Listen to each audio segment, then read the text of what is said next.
Ninguém foi me ajudar a subir a escada lá. Eu ajudei todo mundo.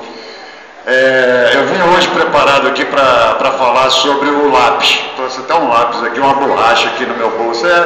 Da outra vez eu falei sobre caneta, né? Então dessa vez eu trouxe um lápis. Mas eu escutei na hora da agenda cultural, o Cid estava falando sobre as pessoas que faleceram, eventos e tal, grandes escritores, grandes homens. E aí ele falou sobre olhar os lírios do campo. Quem foi que escreveu? Foi um cara chamado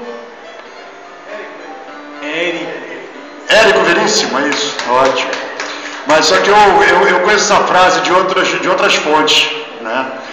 Olhar os lírios dos campos, ele não gosta do vestiu como um deles.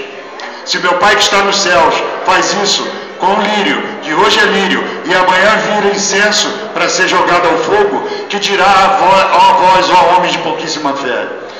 Olhai os pássaros que voam nos céus, eles não semeiam e não juntam, tampouco ajuntam em celeiro.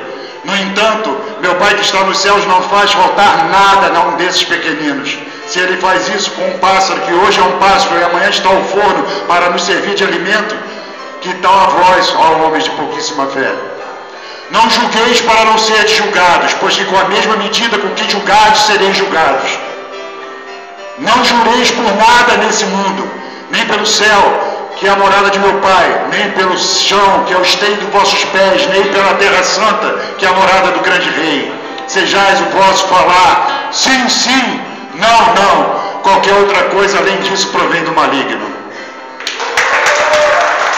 Jorge Costa, o resgator. Vamos